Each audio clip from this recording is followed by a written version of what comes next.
We need to talk about Chinese gift exchange.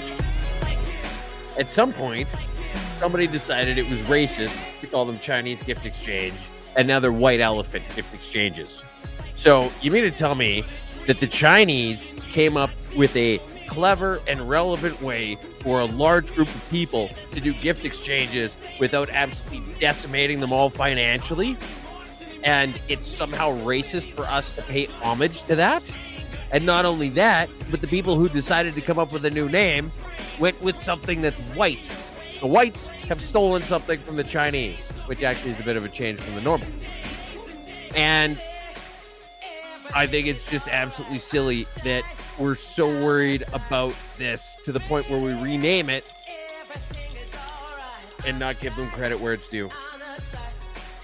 Cheers, everyone. It's the Festivus Mashup. It is the Festivus. And wouldn't you know it, that it actually is the 23rd of December. I looked it up, and I'm like, Tuesday's like, we got to do it Saturday. I'm like, oh, man. Can we pull it off Saturday? Here we are. And and the true Festivus holiday is on Festivus December 23rd. So who knows? Meant to be. Indeed. So you want to hear about my day? No, but we're here already, so why not? My website got hacked. Please tell me about it. My website got hacked. Okay. That's how it began. Chinese? And who knows? It was the states that tipped me off to it first. It was one of the guests I've had on. He's like, "Hey, I've been trying to share your website, and it keeps sending off. People keep coming back with, it's sending me to this bogus." I'll bring What's up your the website supposed to be?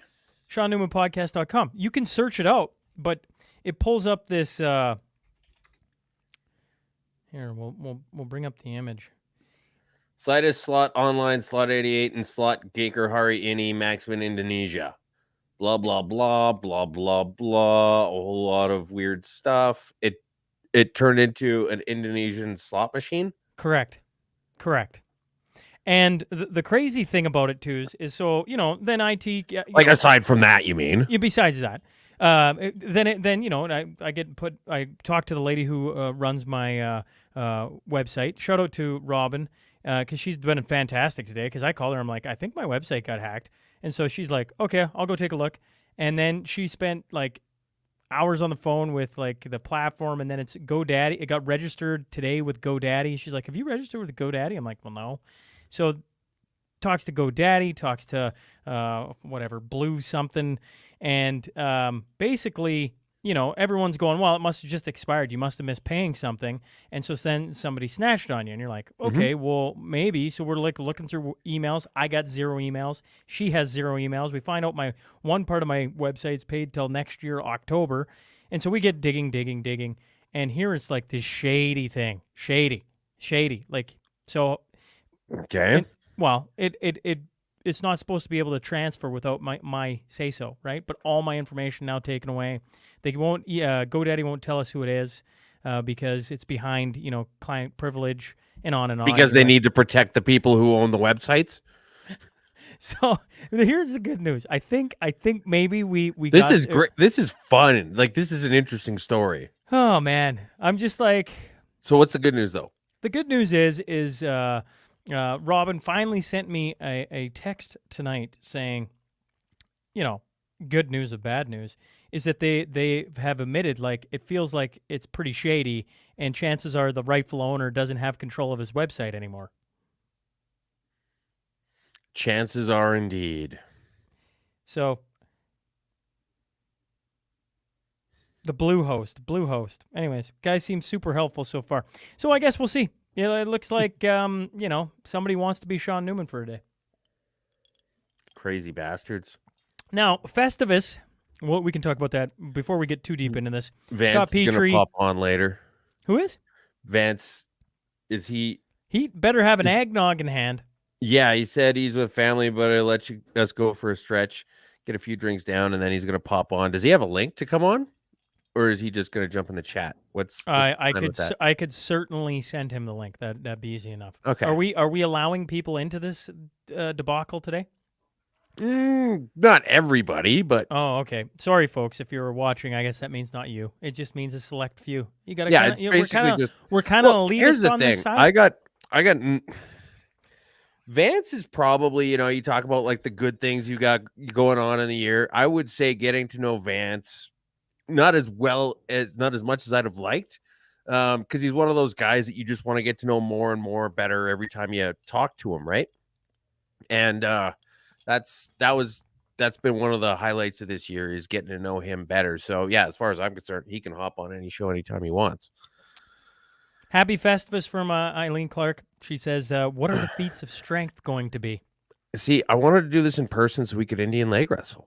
Yeah. So what happened last year when this came about was Twos was actually in Lloydminster. So we actually got to sit across the table. We had no video. We just sat there and had a nice sociable. Mm-hmm. And certainly, I would prefer that. But this year it wasn't going to happen. So we thought, oh well, we'll throw it online and we'll go for an hour or two and have a couple sociables and talk about Christmas things. And Two's made this huge, lovely agenda, I'm sure, of where we're gonna go. Oh, And no, did you notice how it's completely different than the usual agenda? I don't know. It's I haven't even looked at it. Okay. Well, how do you even know I did it then? Because you told me.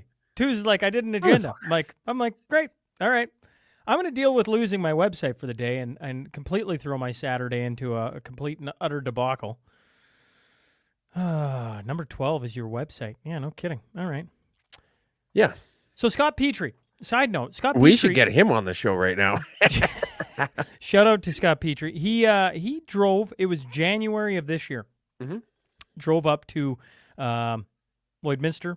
Had a box full of beverages. I'm looking at one of them right now. A little. I love that Bumbo rum. Yeah, and a couple other things in there too. Anyways, he drove all the way over yonder. Well, it was on a way for him. And dropped off and said, next year when you guys do Festivus, I want to be the guy. And so Scott Petrie, hey, shout out to you, sir. And we were talking to Scott on the phone, and it sounds like he's having his own Festivus too. Yeah, it sounds like it's been here's a bit what of he a texts. marathon. He's already texted, worst timing ever. Ha ha ha ha.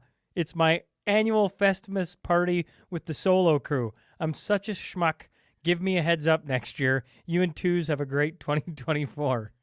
Okay, so I mean, he had the whole year as a heads up, but I guess we didn't say official. Like we knew that it was happening, and sure, we made the promise like 11 months ago that this was going to happen, and then he was representing it. But I guess we didn't really follow up before when we probably should have. I don't know. Should we have? But I thought it was great. I think this worked out even better. I wish I would have had the phone up to him and been like, but I had no. How did you know that was going to happen? Oh, that was that. Oh, he's so hammered right now. He's gonna be listening to this and be like, I talked to them. Oh crap! Right? Like, oh boy. Oh, I pity him tomorrow. So, Twos, where would you like to start? Where would you like to begin? I don't know, man. Like, there's so many different things. We could talk about some highlights of the year. We could air grievances. We could talk about some of the silly things that happened this week that pretty much we should have had a full ass episode anyway with all the crazy stuff. Like you'd think in a sane country, well, that's a problem, but in a sane country, all the politics stuff just kind of slows down around Christmas because they haven't been working for weeks. But we've got craziness all the way up to and including today. So there's Zelensky's big nose. I don't know. Do you want to lead into that? I'll probably need to be a little bit articulate, so maybe we should go with that one first. There's Zelensky's big nose. Yeah. So I don't know if you saw this editorial cartoon from the Toronto Sun where Zelensky's... What's that? Show it to me. Oh. I don't have any of this stuff. Like, there's not even links for any of this stuff. I told you it was all different today. Yeah. Well, you're flying by the seat of your pants. Well, I was thinking that it was just going to be a little bit different, but we can. Excuse me. We can do a little bit of it. So, Zelensky Sun cartoon. Here we go. Let's present. Share screen, entire screen. This one. So, oops. This is the cartoon. So you've got Zelensky and Biden with their arm around each other, but Zelensky's reaching into Biden's back pocket and pulling out his wallet, and he's got a big fucking nose. But here, right next to it, there's Zelensky in real life. Look at the size of that fucking thing.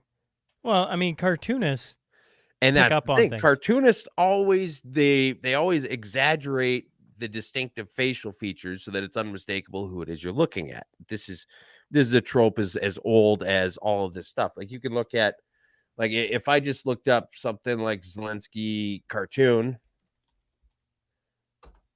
I betcha you're like, oh, there he is with a big fucking nose. There's a big giant nose. Look at that. The nose is like 2 feet long. Okay. All right. We've got more big nose, big nose. Here's big nose. Here's Putin with a big nose, but nobody says that's racist. Right? You can just go through this whole thing. Here's Putin and Zelensky, and they both have giant noses. All right? But apparently, we decided that when this is critical of him just taking a whole shit ton of money from everybody, that we needed to call out this racism because because people on the left associate giant noses with Jews, which may in and of itself be racist. Who am I to judge?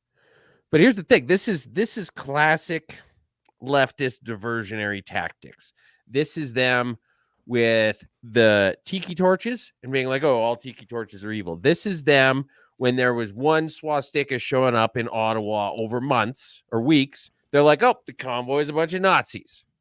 There's always that one little thing where if they can find one little grain of impurity, they're going to try and throw the baby out with the bathwater on all of it. And it's absolutely insane that to this day, we have so many people who give them a pass. Do you know what the Sun's response to this was? They apologized, they pulled the cartoon, and they fired the guy who made it. Isn't that wild? That's the world we live in right now. Even cartoonists aren't safe. Is the Sun just trying to push light to keep Biden and keep it off Trudeau? I don't know. I find the Sun's fairly critical of Trudeau. I think it's a far right extremist publication by Canadian standards, but I would say that it's fairly middle of the road. Honestly, it handles stuff fairly honestly. But that's the whole thing where I'm trying to go with this is just that if we keep letting them do this, that's all it'll ever be. When they actually come after the Sean Newman podcast, they're going to find some awkward pause 300 episodes ago and try and use that to label you as let them come to, right? Or whatever else. And here's the thing. You can't ever apologize. Never apologize. Anybody else listening to this, the cancel culture is going to come for you because it's going to come for everybody. And as soon as you're on your back foot, game over. You don't blink. You don't give an inch. And if they say that big noses are Jewish, you say, well, who sounds like the racist now? And that's it. And you can tell them to get fucked. I don't know. Are we doing a buzzer? No, we're not doing a buzzer today. There's no rules here. I don't even want to talk. Like, I give two craps about the news right now. I'm sitting here having a social drink and I go, what does everybody else want to talk about? I don't know. Right now, Mel is at home. Mm-hmm. You know, you started off with the Chinese gift exchange. Mm-hmm. So this year we're trying the Saran Wrap game. Have you played the Saran Wrap game where you wrap individual presents in Saran Wrap and then you rip it off, and then you put more on, and you start it all over again. And then the day of, you have mittens. If you roll doubles, I think this is how it goes. Then you get to put on oven mitts and try and pull the saran wrap off. Anything you get out. Are you doing this at a casino? No, this is a family. This is the adult gift exchange in the Newman household this year. Okay. And so if you get any of it out, you get to keep it. And then as soon as somebody else rolls doubles, then they get to put them on it, and they get to keep going. And and people are rolling so there's nonstop. A couple dice, and the rolling keeps going. And you're opening up as much as you can. Yes. And like the things that have come in, like I'm waiting for the picture to come in so I can show you. It's gonna be like this big. It's gonna be huge. So huge. I'm sitting here. So it's just a whole bunch of little things, or what? It was supposed to be like gift cards and stuff. Okay. I mean, but the Newmans have never played this before, so they're like, okay, all right. So there's like a walking pole, like a hiking pole. Okay. I'm like, I don't know how she's gonna saran wrap that up, but we'll see. There's a couple of like bottles of booze. Okay, that's fair. There's packs of gum. There's just about a little bit of everything. A little bottle of Bailey's in there. I don't mind that one myself. Yeah. Personally, I'm a little partial to a little Bailey's on the holidays in the coffee. Just saying. I can appreciate that. Oh, well, that is not a little bottle. Even in your tiny hands, that giant fucking mitts. is how I was just sitting with Chris Barber, and Chris Barber has some giant. That mitts. guy's a. Seriously, I don't know how that guy became a trucker. Think of like all the just lost mileage that vehicle suffered with just hauling his giant ass around. And I love the guy. But he's huge, which isn't a bad thing. But I'm just saying, to be clear, like the guy's a freaking mammoth. He is a fridge. Yes. Yeah. Yeah. He brought me. Did you see the picture on? I saw it on Twitter. Yeah. That. Here. What I'll do is. Mm-hmm. So the audience can see what the heck I'm talking about. I'm bringing up things, and normally, folks, we're all like professional. I don't know if do they call us professional? Yes, we're very professional usually. I mean, we're not like CBC where they accidentally wrote on the teleprompter that Israel started the war, and then the guy read it, and then they literally pled the Ron Burgundy defense. They're like, we're sorry about this, but it was on the teleprompter, and he just reads whatever's on the teleprompter. This is literally what happened with the CBC today. Oh man, what a bunch of Goombas, I mean, here we go say, fuck yourself, San Diego. Okay, as I try and do this, oh man. Regardless, Chris Barber was in with his son. Yep. And brought me in a painting. And I'll bring it up here in 2 secs. That way people can see what the heck I'm talking about. But I've been bugging them because I'm like, I have nothing in this studio that's from the convoy. And I'm like, I would love something. And I'm like, I should go buy something. I should whatever. And he's like, man, I got so much stuff. And I'm like, oh, okay. Well, is there something that, you'd be willing to like pass along, et cetera, et cetera? He's like, nah, how about I talk to this painter guy I know? And I'm going to pull up his name so that I actually don't call him painter. It's Chris Barber. Chris Barber is the name. No, Chris Barber is the guy who Jerome Waldner. That's the guy who painted it. He's a Regina boy. So shout out to Jerome. He is Prairie Whitetail on TikTok if anybody wants to find him. Anyways, he did one up, and it is sitting in the studio. It looks perfect. You're still going, what the heck are you talking about? I'm bringing it up here. Give me a sec. Just turn the camera, buddy. No, because then I'll unplug something. I know how this goes. Yeah, that's fair. And then I'll get kicked off, and you'll be like, yeah, I know how this goes. Yeah, because that's how I talk. No, you're a little more like, that's more like how you sound. Mm-hmm. Okay, come on. I really hope you get disconnected. Ah, man. Lori Forsberg says it looks amazing. Here, you know what? I'm just gonna go onto your goddamn. No, I'm pulling it up right now. I've Like, got it. I'm tired of waiting on your fucking ass. Here, look, there's not much to it. I'm just gonna go like this, and I got tired of waiting, and so now I'm doing it. Oh man, I'm sorry. I just did. I Oh, outdid you. there I am again. No, Yep. I outdid And here I am again. you. Are you done? Assuming you're not hitting the buttons anymore. All right, sure.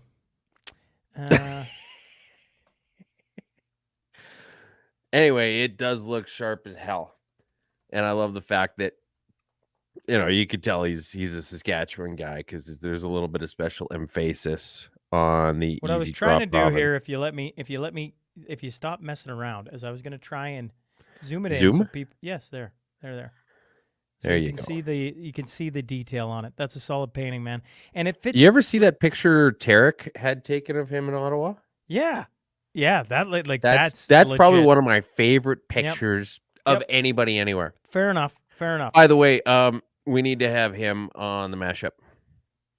Well, I tell you what, why doesn't he just come on the mashup? Why doesn't he come saddle up tonight? Tarek, where you at?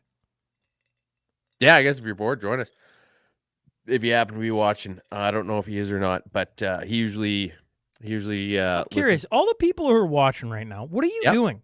Like I see Lori Forsberg says, it looks amazing. Are you sitting around your house having a sociable and you saw us two yahoos coming on and you're like, oh, I would like to join in on this. Or was it, like, are you driving somewhere? Like, I'm kind of curious right now because we're at a random time, 6:00 on a Saturday. Yeah. I mean, most people are eating supper, I imagine. I suppose. I don't know. So you're saying we're at the supper table right now, Twos? Well, I don't know. I already ate, but I imagine there's lots of people. It's 6:23. People are probably having some supper, except in Saskatchewan where it's 7:23. It's true. You think we're ever going to get rid of daylight savings time? I don't know. Didn't we have a referendum on it? Yep. And didn't we and say it's supposed to go away? Yeah, and then before that, we had the NDP, a backbencher of the NDP, put forth a bill. Eileen's my type of woman right now. I'm having a barley sandwich after a busy day. Cheers to you, Eileen. That's awesome. Stevie B eating pizza with the family, watching Jingle All the Way. That's the one with the Rock'em Sock'em jetpack. So you're really stretching yourself here, Stevie B. You're listening to us and watching Jingle All the Way. Not that there's much to watch there, but it's the one with the Rock'em Sock'em jetpack. Yeah, the kids are gonna enjoy it. But if you've seen it once, it's got Sinbad in it, dude. You could just it's rewatchable. My point taken, right there. It's got Sinbad. Who's raising their hands out there that says Sinbad? I want to go watch Sinbad in the movie. Yep, right here. See, I could handle this. Marty Bose says, shout out to Marty, watching football with a splash of red. Okay, so football, you can kind of listen to us two yahoos and still watch. It's like, yeah, I can get that. I can actually get that. I think it's great. Multitaskers. Does he mean he's watching the shoot? Who's a red? Like, is he watching the Chiefs play or is he drinking red wine? I assume he's drinking red wine. Correct. Okay. I don't know. I would assume he's what games tonight? Would it be college ball? Is it college ball, Marty? I imagine it's college ball. I don't think anybody in the NFL is playing this week.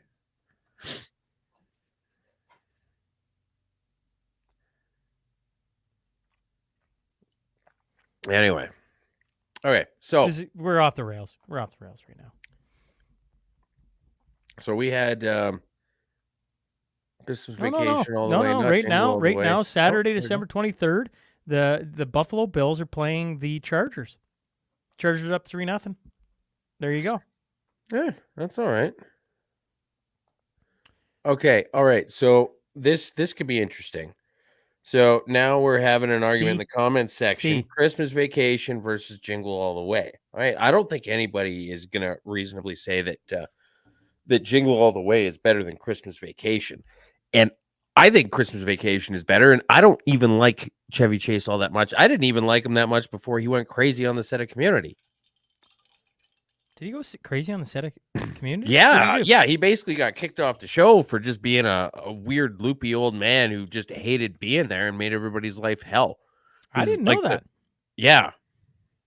Yeah, like, that old dude at work that's just angry at everybody and brings them all down, kind of like Scott Moe.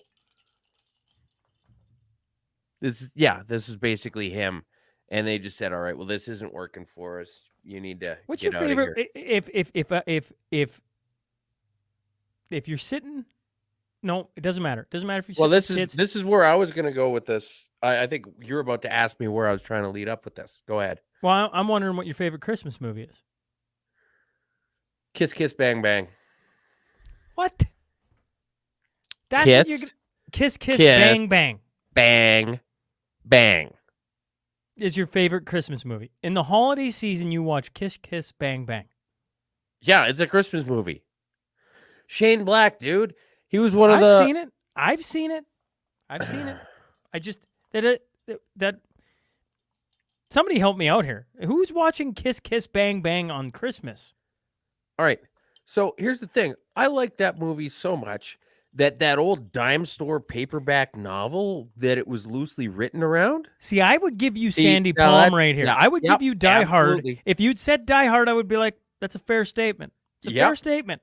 Well, Kiss, Bang, Bang. I don't know. We got to make sure that we're going to leave a pack of smokes and a Beretta in the ventilation for John McClane. Like, don't get me wrong. I love Die Hard. Die Hard's right up there. But Kiss, Kiss, Bang, Bang, I love that movie. It's very clever. And I love how he took that. Like, I actually went and found that 100-year-old dime store paperback. I found a copy of it on eBay. Bodies Are Where You Find Them, that it's very loosely based on, but then ends up being meta based on it. I quite like Shane Black. I liked Iron Man 3 a lot more than I should have. Just because of Shane Black. I mean, dude, he was... which one's Iron Man 3? Remind me of That's the story. The one where there's like 50 Iron Man suits that are all flying around. Yeah. The Iron Legion or the whatever the heck that's called. Yeah. Right. Yeah, there's he's got all these specialized ones and they're all fighting each other and banging into each other and they're suddenly all made of glass. Okay. And they all just fall apart all over the place. While Tuz is saying this, and everybody, if they're that's listening, even a Christmas movie too. We got two parts to this. One is people are going to hear this on the next Tuesday, and they're going to be yelling at the thing because they're going to be whatever. But as we go along here, folks, we're following the chat, and the chat is having it out over what the favorite Christmas movie is. So Lori Forsberg says neither of those, A Christmas Story for sure. And then we got Eddie Zapetti. Zapetti? Christmas Vacation. Christmas Vacation is pretty good too. Yeah. Well, I mean, we're seeing a lot of Christmas Vacation. We got Christmas Story popping up, which is weird because now the question is which Christmas Story? Because there's so many different versions of it, right? More Christmas Vacation. Jingle All the Way is definitely more family friendly. And Marty, it turns out, is watching the Bills and Chargers. So yes. So you were right about that. What's your go-to? I love watching Home Alone with the kids, like the original. Maybe even number two. Maybe even number 2 in New York when he's in the hotel and and Donald Trump makes Home Alone great again. That's correct. Like that's a classic, man. That right there is a classic. Yeah. And when the kids get older, maybe Die Hard, because Die Hard the original. I'm like, I don't know.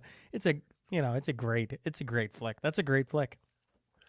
Yeah, it's a bit of an easier soft entry if you're watching Family Matters growing up, and then all of a sudden Reginald VelJohnson's on there, and you're like, oh, that's nice. That's nice. Even if it's a crazy murder fest, there's those little things to tie you back to nice family-friendly programming. But kids today don't know who Reginald VelJohnson is. Oh, you're... Bad Santa is awesome. Definitely not for watching with the family. Mike Warwick chiming in with Bad Santa. Oh boy. Yeah, that's God. Why can't I spit out the actor's name in that? Billy Bob Thornton. Billy Bob Thornton. You know, the funny thing is I remember my buddy Dave was like, dude, you got to watch this movie. And also, my buddy Dave and I had this thing where if one person recommends something, we're going to automatically fight tooth and nail and just assume it's a bad idea. And so that's ingrained in us. And I remember when that movie came out, he's like, dude, it's hilarious. There's this one part where the chick is all like, ah. Like, anyway, I very, very grudgingly watched it 6 months or so later after he'd been bugging me to watch it and was very impressed with it. He was right. Yes. Okay. Lori, the one with Ralphie and the leg lamp. You'll shoot your eye out. There's not a lot of those Christmas Story movies. Okay. There's a sequel to the original. I mean, she's absolutely right. That is. You mean she's absolutely right. And then, yeah. Mrs. Webb said Darren McGavin's Christmas Story. I don't know which one that is, but yeah, the well, I don't know. Is that the same one we're talking about? I have no idea. Oh dear, whatever happened to Laura Leah? Is Laura Leah? I don't know, from the Gilmore Girls. Anyway, I know who she's. But that was the other funny thing was, you know, there's this nice wholesome WB show that she's on, and then all of a sudden she's just in Bad Santa. Yeah, she's doing a good job of being in a movie called Bad Santa. Okay, same one. Yes, that was. I was just looking at a picture online of somebody who had the leg lamp as a ugly Christmas sweater, and thinking that it would be really cool to have a giant one on the front lawn next year. Wouldn't that be neat? Sure. Like, it's a prestigious award, Sean.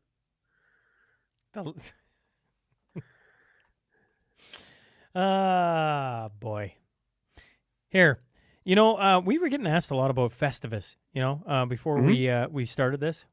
Well, it kind of accidentally became It became a popular episode. Well, and we did not plan that. We did not. Yeah. But here, before we get into it. I got your message. I haven't celebrated Festivus in years. What is your interest? Well, just tell me everything, huh? Many Christmases ago, I went to buy a doll for my son. I reached for the last one they had, but so did another man. As I rained blows upon him, I realized there had to be another way. What happened to the doll? It was destroyed. But out of that, a new holiday was born. A Festivus for the rest of us. As I rain down blows on. It's that understated, just low-key Stiller humor, hey? Oh, man. It's just beautiful. It's a thing of beauty. There's no better way that he could have possibly delivered that line. We had this, remind me, last year, a year ago, when we're like, oh, you want to get together, have a couple drinks, whatever, and just sit and enjoy Christmas. Did we know we were doing Festivus? We said it was going to be Festivus. We said, okay, well, we need to do a Christmas special, and I think it was me. Maybe this is of just course. maybe this always is just me thinking folks, it's always me in my memories, right? But I think it was me who said, let's do it for Festivus instead of for Christmas. And then we accidentally drank, I don't know, like a bottle and a half of scotch over the course of a couple hours. And it became a cult favorite. Everybody enjoyed it.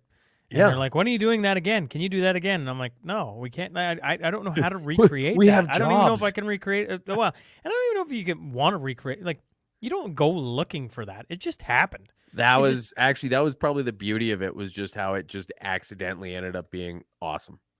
Well, and I don't know. I can't remember. I just remember getting in an argument over. You asked me what I thought average was out of 10, and and I said 7. And I still think that too. And Deuce is like, that makes zero sense. I'm like, I know, but in my brain it really makes sense. Like an average movie, 7. Not 5. 5 feels like if you're a 5 movie, you are terrible. You are absolutely terrible. Sean, I'm not doing this again. I still haven't recovered from how much it hurt my brain last time. If you want to, you could go back and listen to last year's set of arguments as to why you were completely fucking wrong. And then we've got all these people chiming in saying accidentally. Boy, oh boy, oh boy. What's your favorite part of the holidays? Oh, Because what do you take off work? Because I mean, one of the things that I assume most people know is right. I'm doing podcasting full time.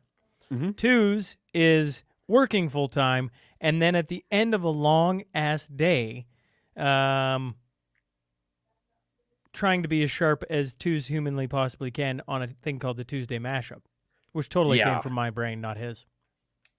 It's was it Dust's idea to do the Tuesday mashup? Don't think so. Pretty I sure think it was was. mine. I think it might have been Iceman. Anyways, what's your All right. favorite? You're taking time off, yes? I take time off. Yeah, so I'm gonna basically just pop in and do a little bit of maintenance here and there in between Christmas and New Year's. I like historically, I have liked trying to catch really good Boxing Day sales because I'm a cheap son of a bitch. And so I've quite liked, you kind of got the whole, the family stuff. It's good, but it's a lot. And then you've got a day where you just kind of just show up at like 5 or 6 in the morning and wait in line at Future Shop to get a digital camera or whatever the hell it is. And you just kind of, your day's off to an early start and you just kind of have some cool stuff. Now that was before I had a family of my own, right? But I like just that day or two, 27th, 28th kind of thing where nothing much is happening and nobody's really expecting much. And you can just be like, I don't know, you guys want to go shoot some stuff or whatever. And you've got that free time that isn't obligated anywhere at all. And you've got the freedom to go do whatever the hell it is. And everyone has been sitting around enough that they're interested in going out and doing something. So that's well, just where you're just like, okay, well, you know what? Because I don't know, getting like a good day of family stuff or group things or whatever else, it can be a little bit difficult to pack into a busy life. But you've got that kind of magic moment right after Christmas where limitless possibilities. Yeah, What do you think?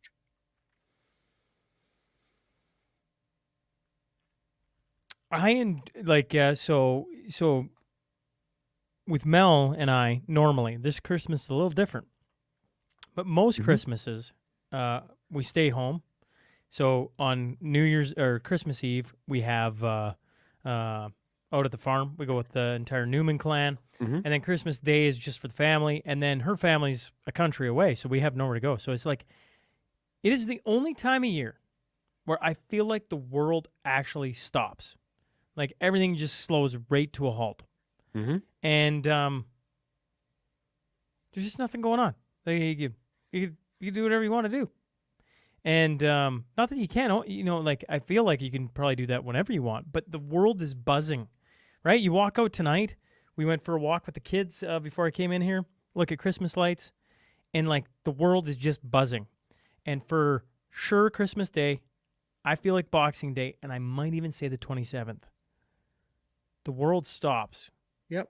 And it's like throwback to the old days where you're just like, I remember being out on the farm for like, I don't know, what was it? 3-4 days where nothing was going on. And all of a sudden you got a chance to go hang out with whoever. And you're like, thank God, because I've been stuck in this house. But like, we never get that anymore. We never. Back on the farm, you used to get it all the time. You had 2 channels.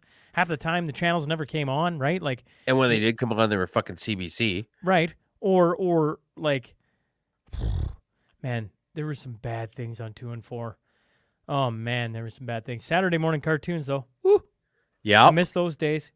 I wish I could have, with the kids, I wish I could try. You try to explain that to them. But you can't. And just be like, all the cool stuff on Netflix, there was a 4-hour window where it came on Saturday morning. And you couldn't skip ahead. There was commercials. Yeah. You'd wake So up you way would- too you would early, get up- hoping because you'd heard this rumor from somebody that they were going to start That it earlier something was that gonna be day, and then you different or sit there and watch whatever else. Static forever, and you're like, huh. You'd wait for him to come on, and then it would, the first thing would be like Dino Riders or Police Academy, the cartoon, or whatever. And first commercial, you go grab a bowl of cereal, you'd pour it, probably spill milk all over the damn place, run back, and you'd be sitting down, and nobody'd get up for hours. And you were just hoping everybody slept in. Because if your sisters woke up, they'd want to watch some stupid fucking Care Bears thing instead of Ghostbusters, the cartoon. And your parents, it'd be like, oh, well, it's time to go feed this or go water that or whatever else. And so you're just like, if everybody stays sleeping, I can just keep watching this and I can just keep eating cereal. You just said Police Academy, the cartoon? Yeah. Yeah, it was like that, and Dino Riders were like the very first ones that came on. See, when I was growing up, I never had to worry about sister. My sister was, she was past cartoons when I was watching them. So me and Harley would wake up, and it was always Tintin for a full hour. Oh, Tintin for a full hour, and you suffered through it. I would have been shoveling chicken shit if Tintin was the only thing on for a full hour. Tintin for a full hour, followed by Batman for a full hour, the greatest hour of the Saturday morning. It was amazing. Oh yeah, the old school one. Younger. And I've been trying to get the kids in. I've been trying to get kids into that because the animated series is on Netflix. But I'm like, holy crap, this is a pretty dark show.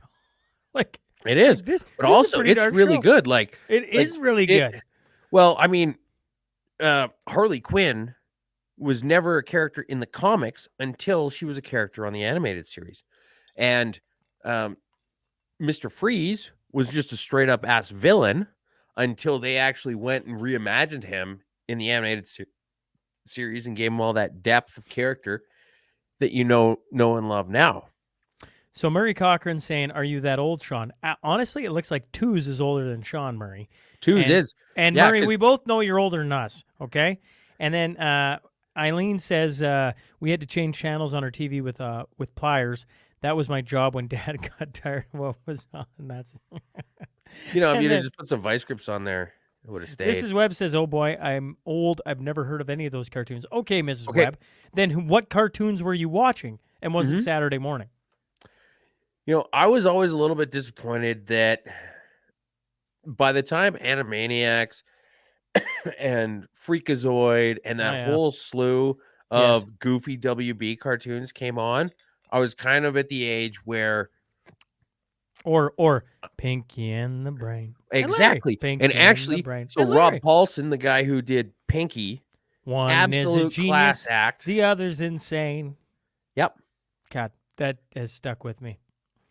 That guy has been in every video game, cartoon. He was Raphael for the Teenage Mutant Ninja Turtles cartoon. He did a whole bunch of voices in the original Baldur's Gate 1 and 2. The guy has literally hundreds of credits. He's been so good at what he does for so long. I'm trying to find if I can. He also did Yakko in Animaniacs. Really? Yep. I actually don't know if. Well, I know I didn't know that, but now I'm like, can I find Freakazoid? Oh yeah, I can. Of course I can. Oh my God! It was a funny damn show. It was Freakazoid was weird, man. It even had a joke about Saskatoon in a song in one episode. I remember. What? Yeah, it was like da da da da da da, or freezing down in Saskatoon, and that's just. Yeah, it. Well, I mean, they did a lot of funny songs. Like even Animaniacs, they had that whole like countries around the world thing. Apparently, they came back with another season, and I watched the first episode of it because I was excited because I was like, okay, well, this is something that I could show my kids. And then it was all like, I don't know. Trump is evil. The whole focus of the new Animaniacs was just how evil Trump was. When did this come out? This is, I don't know, about 3-4 years ago, maybe something like that. No kidding. Like this is weird. This is kind of a little bit much. Yeah. Here, I don't know how much I'm going to show this, but just so people know what the heck we're talking about in Freakazoid, because I'm like, I don't know how many, like, there's going to be a ton of people who have no idea what we're talking about.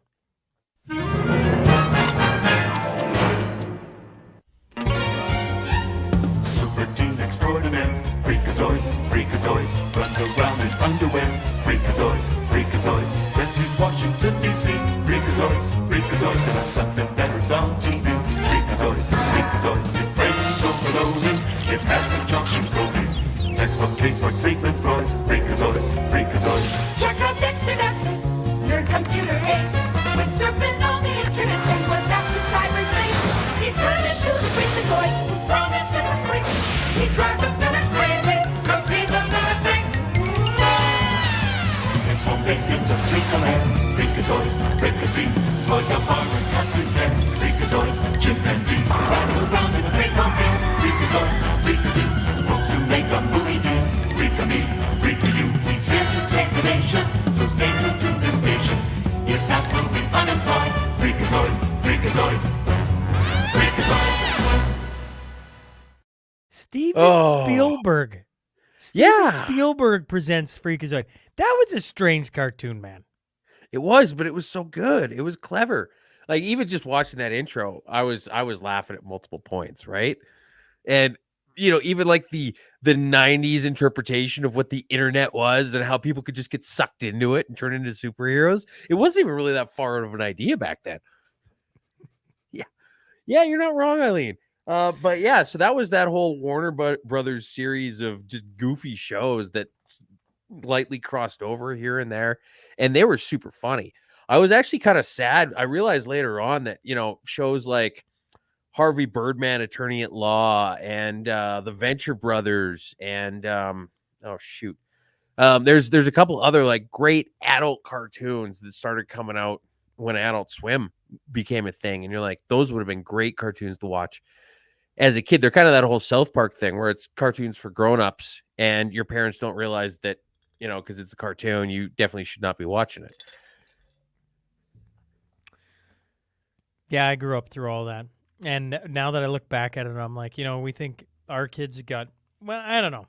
Our kids do have some messed up stuff on there. But they're messed up, but they're not funny. Like, I don't know. There's some cartoons you watch. They're obviously high, or they're tripping balls when they write this. They can't not be, right? Because they're just so far out there. But there's funny tripping balls, and there's weird tripping balls as far as cartoon shows go.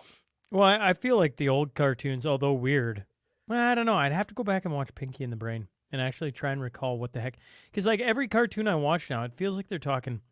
Like it feels like it's always climate change. It feels like there's always some LGBTQ2SLI A plus. Teen Titans Go. All they care about is just being goofy and irreverent. I love it. It's the best kids cartoon, or any cartoon really that's come out. I like Bluey. The Bluey cartoon. The Australian right now, dog. Oh man, that show is clever. See, I don't have. Is it Apple or Disney Plus? Disney Plus. Yeah, you see, me. So Disney Plus lost something like 3.1 or 3.2 million subscribers so far in like the first 3 quarters of 2023. People are leaving that place in droves. Everybody but you, I guess. I don't know. If Bluey's enough to keep you around. See, I got a 1-week trial of it because I was all interested, because I'm like, okay, well, they've got X-Men, the animated series, and the Three Musketeers from the 90s with Kiefer Sutherland and Charlie Sheen and Rebecca De Mornay. But, yeah, that X-Men animated series doesn't stack up with the nostalgia that I thought it had. Well, that's it's the same thing like Thundercats. Yeah, have you tried watching Thundercats, the original? Yes. It's not what you remember. You're like, what the hell is this? Correct.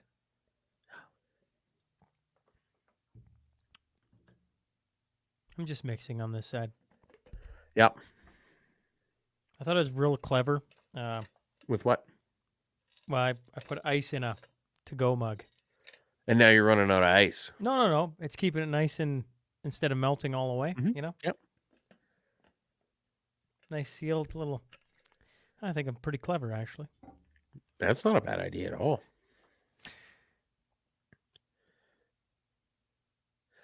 All right. Okay. So how about this? What do we got? So I wanted to say that there was a bunch of weird stuff that happened in the news. The Liberals tried to get their Liberal Party branding on food bank hampers. And they actually did. So there's actual food bank hampers of liberal fucking. It's insane. Here, check this out. So let's go. Here we go. This is Nathaniel Erskine Smith, Beaches East York liberal member of parliament, with his personalized bags on their local food bank. And I said this in the tweet. I said, the next time you're going to a food bank, thank a liberal. They don't realize how out of touch this is. Anita Anand was posing with a sign for her local food bank, and then she ended up deleting it. And they don't realize that lots of people, and I would say moderately correctly, attribute increased food bank usage to how shitty the federal government has been over the last 8 years. And that's exactly. Yes. Eileen, we wouldn't need food banks if Trudeau wasn't such a fucktard. You're partially correct. There are a whole slew of fucktards working alongside Trudeau that also help it make it worthwhile. Did you see Daniel Smith's tweet about the school of medicine hat? No? Why does she care about a school of medicine hat? About let me hear. I'll pull it up. She was mistakenly referred to as the Premier of Ontario the other day. What? And then she used it as a chance to shit talk the Leafs. And I'm like, you know what? I actually kind of like something Danielle had to say. So that's good. Let's see if I can find it here, folks. Come on, Sean. Come on.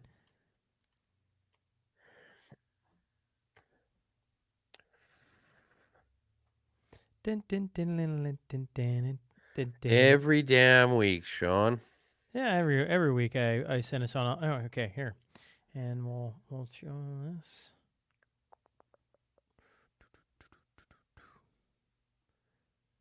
Did you see this? Yeah, I had that on the long list to talk about last week. How to prepare your meth pipe. Yeah, and what she said was, this is simply outrageous. There's no such thing as safe meth or crack use. We will be reviewing funding agreements with the organization who felt it was appropriate to teach medicine hat teenagers how to use illicit and deadly drugs. So then, it was interesting. I read an article on it. One of the loveliest listeners had sent it to me. Mm-hmm. And, I read it. But what fascinated me was in the article, it had people who were pro what she was saying, but it also had people who were like, Danielle Smith is out of touch. Yeah. So, one had said, Tim Meach had said, imagine being so broken that you take aim at a nonprofit organization that, quotes, our mission is to reduce the risks associated with sexual activity and substance use through education, non-judgmental service, and harm reduction programming. You're a disgrace, Danielle. That's in a news article, I mind you. Mm-hmm. Next one. Actually, harm reduction saves lives. 1. Identifying harms to youth, unprotected sex, lack of education. 2. Meet them where they're at. Condom dispensing, sex ed. 3. Measuring outcomes, teen pregnancy, and STI rates.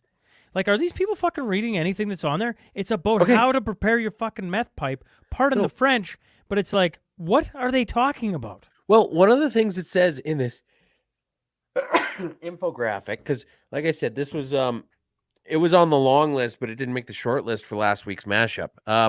Was it says that you might get really horny after you smoke crack, so make sure you have a bunch of condoms and lube handy. And so you're just like, okay, well, I don't know. Maybe if I'm in a dry spell, I need to get Mrs. Two. Mrs. Two's addicted to crack. But I mean, it's just there's all these silly ideas where people will just bend over in extreme situations and they'll do whatever they can to justify this, and it just be like whatever weird mental gymnastics you need to try and jump through to say that you're justified in in apologizing for all of this stuff. By the way, you just had Jason Nixon out there. I don't know if it was about his son or not, but I think his son's doing better. I hope his son's doing better. I hope his son's doing better. Yeah. I saw Don Cherry trending, and I'm like, I wonder what that's about. Oh, it's about exactly what you think it is. It's about those people, that video. I tell you But, what, you want yeah. encouraging kids on how to use a crack pipe. You know what? Here's the thing: is it plays really well in places like BC where the NDP run it, because you literally have to be high on crack to want to vote for the fucking NDP, and so they say, okay, well, you know what? The more people we can get addicted to meth, the larger our voter base is. So let's do everything we can, because we'd rather be in charge of a province of crackheads than actually have to do things like run the place well. Tell me I'm wrong. Tell me I'm wrong. I don't think you're wrong, man. I'm it's interesting. As I look at Twitter, while we're talking, I can see. I didn't realize this is new to me. Live on X, and there you are, Tuesday, 222 minutes. We're sitting there. Interesting. I didn't realize that was such a thing. Yep. Sean Newman podcast and 222 minutes is hosting. Interesting to me. What do you think? Where do you think 2024 brings us to? I don't know, man. I got big, tons of happy hope. 2024 is going to be my year. Well, do tell. Like, what do you mean my year? What are you looking for? Oh, it's just blind optimism. There's nothing substantial there. Blind optimism. Well, I tell you what. Blind optimism. How about this? You're working towards creating the Tuesday mashup towards the mashup and doing it during the day. That's a step in the right direction. Yes. Yeah, we're not ready to talk about that on the internet yet, Sean. But yes, that is a thing that we're not. Yeah, we are not. We are not. That's too bad, because Sean's talked about it on the podcast an awful lot now. Yeah. Yeah, I know. Did I make twos?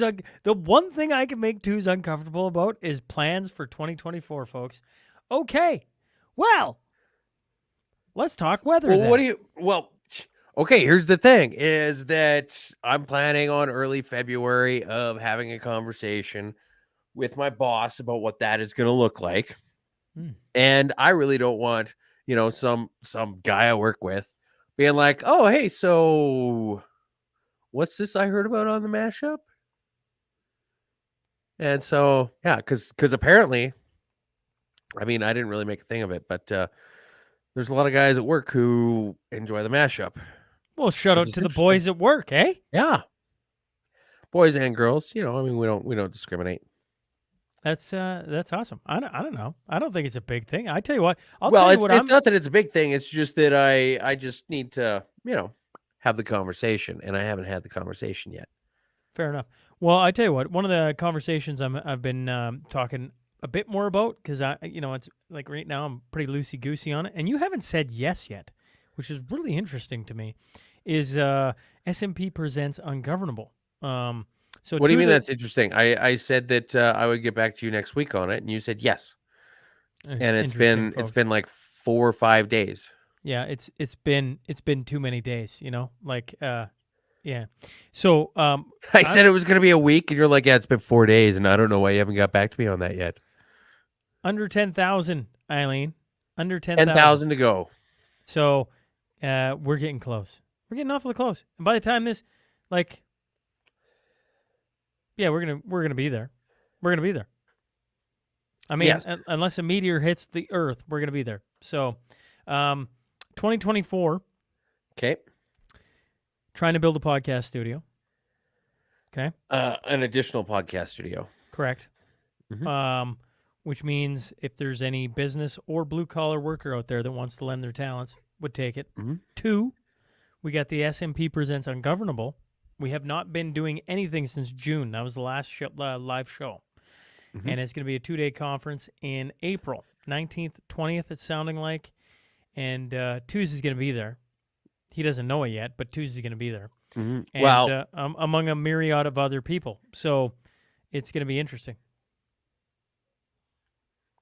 yeah. So I mean, we had some trepidation around your original proposed scheduling, some family commitments, and I was just like, well, I got to get back to you in about a week or so. True.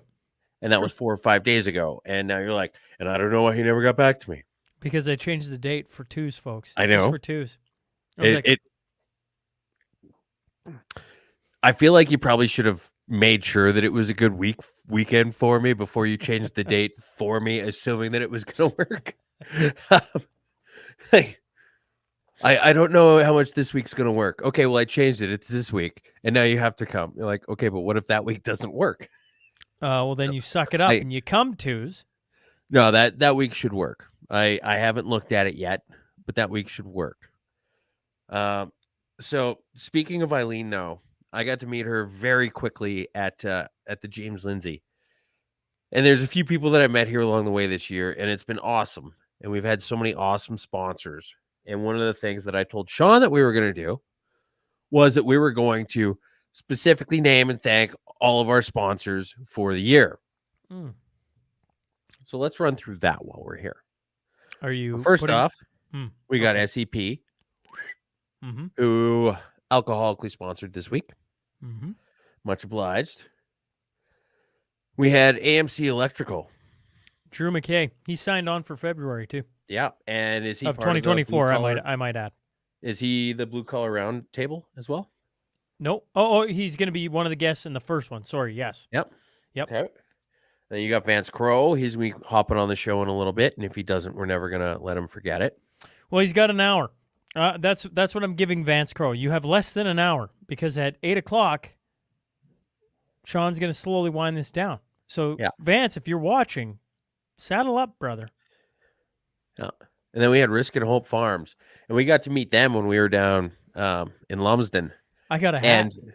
And I got a hat too, and I did the best thing you could ever imagine with it. I gave it to Mrs. Toes, and it is the best looking hat you've ever seen in your life. Oh, every time she wears it, it just makes me stop in my tracks. That was, of all the things going to Lumsden, certainly Henry and Jamie and the crew and Garden Girl and on and on and on. But I got to sit at a table with them and Risk and Hope, I'm talking. Yeah. That was pretty cool. That was pretty cool. To kind of because I didn't know who they were before that. I've seen the barn. But to actually sit and talk with them for a bit, that was pretty cool. That was a fun memory of Lumsden. Well, I mean, just that whole tour, that definitely specifically for sure. But how many cool little moments did we have along the way? Right? Quite a few, honestly. Quite a few. Yep, that was a fun little trip. That was interesting. Like the Uzelman brothers. That was everything about that. When afternoon. I beat you in clay shooting. You didn't beat me in clay shooting, but it's nice that you. I beat you. You know what? I'll let you think you did. You know what I think? Me and Chris Barber were talking about this clay pigeon shoot in Lloyd. Like this, I feel like this thing's gonna get legs. In June, we should do a clay pigeon shoot in Lloyd. Well, you mean South of Kitscotty? Yes, that's what I'm. Yep. And we should raise money for something. Now, I'm going to put it as something because I don't know what that is. And there should be Team Twos. You're going to do a fundraiser Team for TBD. Twos, Team Twos versus Team SMP. Or something along that lines. 222 versus SMP. Sure. All right. I like that. And when we win, like, I don't know. Twos got to wear an Oiler jersey and sing their praises for like a year. Like, I just want to, I can't wait. Can't wait. Oh, that'll be awesome. You know what? I bet you we could get Greg McKenzie in on that. Sure. Guy from your neck of the woods that I used to go to that trap shooting place with week after week for years. We get my buddy Dave in. I don't want him on my team though because he fucking sucks. He can play. He's definitely on your team. He can play on yours. Oh, so we're gonna say we can pick the other person's team. Okay. Sure. Oh, sure. How about we do kind of an interesting mix? I don't know. I don't know, because we'll I have think some it's a people great who are idea. like, we're gonna have some people who are like, well, I want to play on Sean's team, and everybody who doesn't have brain damage can say that they want to play on my team, and then there'll be a little bit of like, I don't know, maybe I don't know, you'll have somebody like Dust will say he wants to play, and you'll just look at him and be like, nope, two's team or something. I don't know. Maybe Dust can shoot. I have no idea. What will you do to celebrate the milestone of the downloads? That's interesting because it's very important not only to have goals and to have them laid out and be able to measure when they're achievable, but especially when you set such a long-term goal, you need to have that release and that reward. I'm going to set the next big goal. I'm not satisfied. I'm going to go to a wedding with only Yeah. my wife on New Year's Eve. The kids are staying with their grandparents in Minnesota. I think that's celebration enough. I don't know. I don't have a. But you'd be doing that regardless of whether you hit 1,000,000 or not. So I'd say it doesn't really count. You need to come up with a way to commemorate it where you just, I don't know, even if you just showed up at Harley with the second half of that bottle of whiskey I left for him.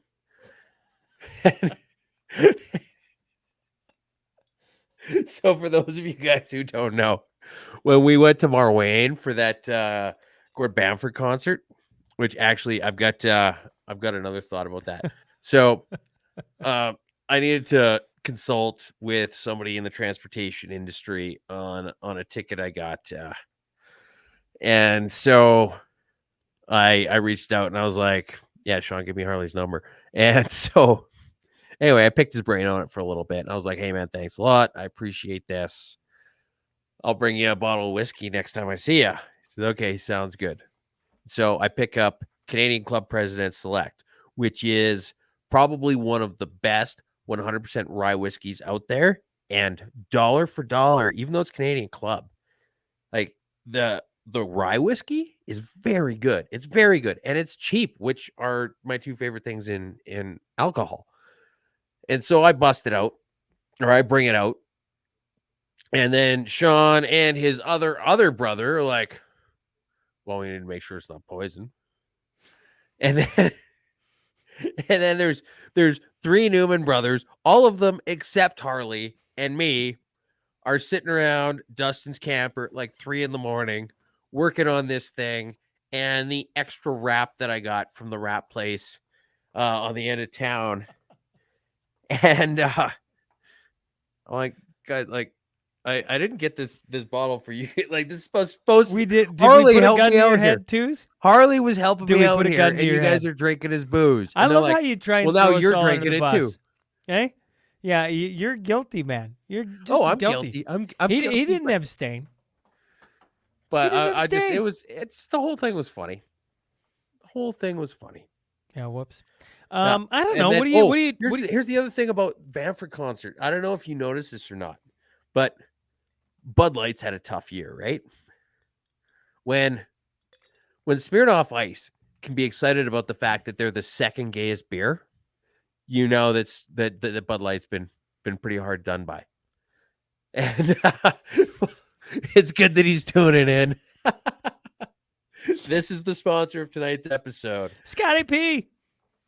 We're trying to catch up, buddy. So breakfast beer, he's got this lyric about Bud Light in there in the original version. And I was curious. I was thinking about this when I was driving up. I was like, do you think he changed it out to like Coors Light or I don't know, something with testicles or whatever? And no, what he did during the live performance was he turned around real quick as part of a dance move and just kind of mumbled for a second. And so I'm convinced that anytime somebody has Bud Light or Coors Light or whatever else in any of their songs, they got paid for it. And there's probably a stipulation that that's the way the song gets played for the rest of their goddamn life. Can you imagine being where you have to say Bud Light? No, but I can see how they got there. Yeah, that's. I would put in I would put in a no gay clause. I hope to never be there, twos. Like I tell you what. What if it's a product you really like? What if it was original 16?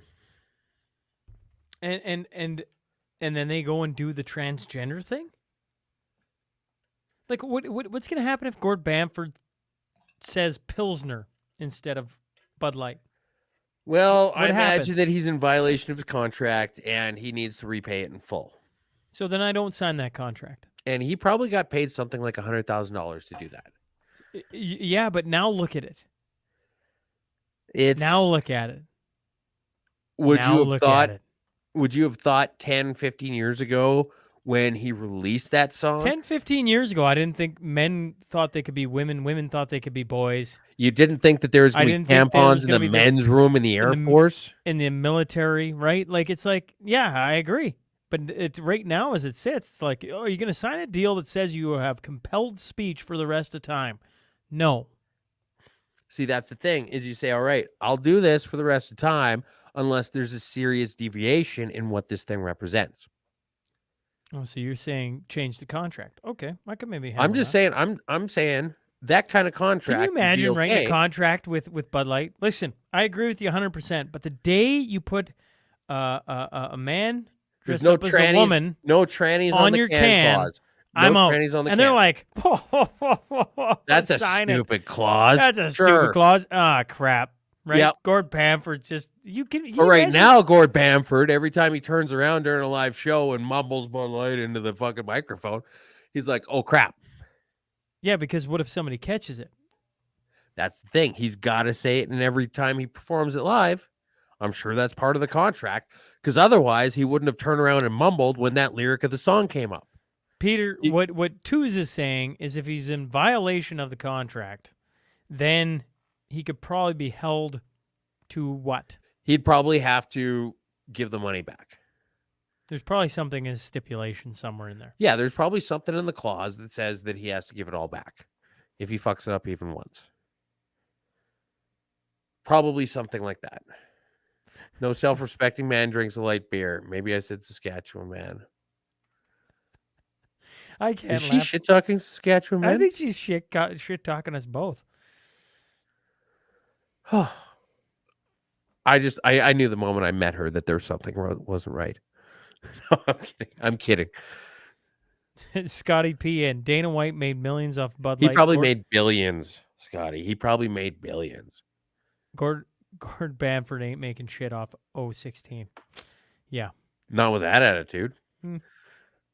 But I bet you Dana White just said, look, you guys need this way more than I do. And let's be honest, if you guys don't get this, you are fucked. So pay and pay hard. That's what I would have said if I was Dana White. She says she's talking about people who drink light beer. That's fair. Is there any, at any moment, sorry, Peter has chimed in, a man, Mulvaney, whose audience averages 17 years old. That's the other Actually, side that's of a the good Bud Light point. boycott. Why are they trying to market themselves? People aren't old enough to drink it. You ever drink a Bud Light again? Yeah. Absolutely. Will I do it unironically? No. I'll do it if I'm at a buddy's house and it's the only beer in the fridge and I will not shut up about it until he kicks me out. I'll drink a Bud Light and I will shit talk him the entire time. Or two, something like, I don't know. Remember when I had that Bud Light shirt on for one of the live shows? That was Lumsden, wasn't it? And you I remember don't know. and you remember Lumsden had a guy drinking Bud Light in the crowd, and I was like, "This is awesome." Yeah. So I would do it just for comedic effect, just that I could make fun of it, just that I could shit talk that beer, and I don't know, just be an asshole about it. But as far as like going to a bar and just being like, yeah, I'll get a Bud Light. Nope. Yeah, that's probably changed. I would agree with you. I actually, when you put it that way, too, we don't agree on much. I think we probably agree on more than I give credit. But that right there, the way you put it, if you go to like where you have options, not a chance. Nope. Not a chance. Like it's like, give me anything else. Yep. I'll gladly drink the Palm Bay. Just give me a Palm Bay, would you? Walk around with that in my hand. You drinking a Palm Bay? Yes, I am. Why? Yep. Because it's more They had Bud Light heterosexual than left. Bud Light. It was either that or Bud Light. Yep. It's funny. I was in. Oh, not Victoria's Secret. What's the other one? No. La Vie en Rose, Yes. Fredericks thank of you. Hollywood, Pink. You've got No, the La oh, Vie no, en I Rose. just- Yeah. okay, yeah. I was they've in got- there today, and I was like, Did you find anything you liked? yeah. Anything fit well? That place used to intimidate the crap out of Intimidate me the hell out of you? as a young Like guy. where Yep. you would walk past it quickly because you're just like, someone's gonna see me walking past this store and think Yes. I'm a pervert. And when I was dating Mel, and maybe when we got married, I used to go, like as a Christmas gift or birthday, I can't remember, but I used to like, oh, okay, work up the courage, we're gonna go in, we're gonna do this, and then it was Buy something, gone. And then it was a lovely old lady. Like I don't know, and I apologize, folks. Maybe she was only 50. I can't remember. I was just like, she's like, you know what? You don't need to be nervous. There's so many nervous guys that are like envious the fact you'll walk through the store, and all of us women are envious that you're in here buying something for your missus. And I was like, oh, so it's funny that joke plays out.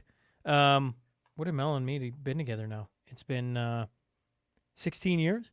So let's just say for the first 2 years I never went in there. So for 14 years I've heard that same joke from women every time I go in there. Like, all the women are jealous you're in here because they know their man ain't coming in. I'm like, interesting. So actually I'm not even bothered by that. I asked really dumb questions in there. Doesn't this give you a wedgie? I don't ask that dumb a question. We were talking I'd say about- that's a pretty good question. We were talking about the color brown today with a girl who's obviously way younger than me, and I'm like, brown? Why brown in undergarments? I don't understand. Because it hides the streaks? You believe me, I had some thoughts. She's like, actually, brown's like a really trendy, and I'm like, all right, you've sold me.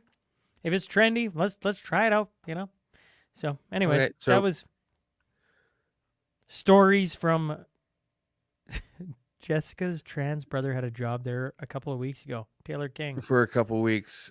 I assume you mean La Vie en Rose and not Bud Light. Anyways, this By the entire- way, I can't tell because that picture, it's not HQ enough. But Taylor went as falling down for Christmas one year, and it's probably one of the best damn Christmas costumes I've ever seen in my life. And by the way, we actually need to have the whole either point of the him- story of me We need to going have into- either him or Jess or both on the mashup next year too. The whole point of the story of me going into wasn't about what I was doing there. It was that as soon as I got in there, I was What like, were looking you around. Well, it's doing there? buying a Christmas gift for Mel. Anyways, that's a side story. I walked in, the first thought I had was, can you imagine if there was because I got all these beautiful women in like lingerie on the walls, right? Mhm. Can you imagine if on those there was a transgender man? I was like, Which is transgender female. Anyways, politically correct. well, that was Victoria's Secret. They tried that. I know, They- but that's what I thought. I'm like, so I come back and to then the it Bud didn't Light. sell for some reason. The Bud Light, I'm like, will you ever do it? Well, I mean, yes, but in these stipulations, like, will you ever buy Victoria's Secret again? It's funny, Victoria's Secret gets a quicker Victoria's pass. Secret is trying to redo themselves, and I was Yes, trying they to are. have this conversation. I was having this conversation because I have ulterior motives, right? But we're walking by this, we're going through the mall, and I'm like, that new sort of lacy thing with the and all that, and the zips and everything else like that. That looks interesting. I bet you that would look really good. And they've really turned over a new leaf lately. I think we're ready to give them another chance. And then Mrs. Two's is like, I don't know, maybe she's got an ulterior motive too, but she's like, fuck no. Wasn't the least bit interested. Nothing like seeing a penis in a thong. I think you're absolutely right. Yeah, there's something about that corner of the ball hanging out that But Eileen is literally, wait a second, before we get there. Eileen is literally like chiming in on my thought I had when I walked in to Lavienne Rose. Anyways, I was like, imagine like they got a poster of a trans woman on the wall, and that's exactly what it is. You'd be like, oh, I gotta go. Well, I mean, I gotta go. it can't help sales, right? There's no way that you're gonna say like, oh yeah, those are some nice lady balls. I'd like to buy 3 of those lacy underwear things. Right? It's just not gonna happen. And then they realized, oh wait, if we do all this weird shit, people stop buying things that are designed to make people feel and look and be sexy. Because there's nothing sexy about a pair of lady balls.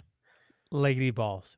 Yeah. I if you would have told me 15 years that would be even remotely mentioned in conversation, lady balls. Hey, boy. Imagine, Taylor, imagine if there was a cute redhead girl helping you pick out lingerie for your lady and you had no idea it was a man. You know, the funny thing is that I met Taylor's brother-in-law and I totally didn't, like, it was just for like a minute and I didn't clue in. But I remember thinking she kind of had nice legs. She was wearing shorts. And then I was texting with Taylor afterwards and I'm like, oh, it's a good thing I didn't say anything.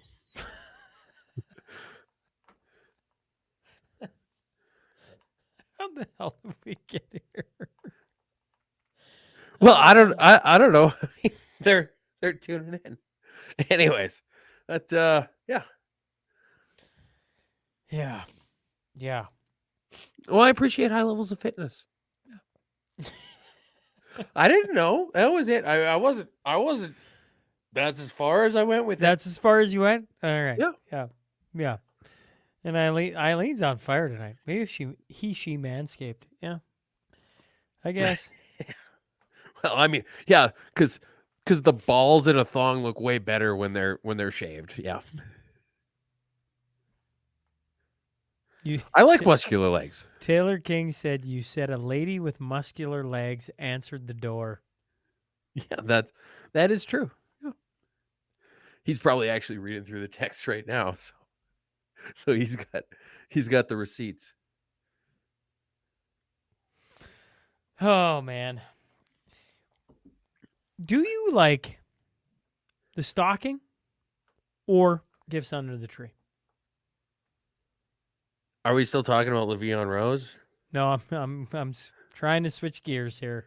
All right. From transgendered females in undergarments. Okay, fine.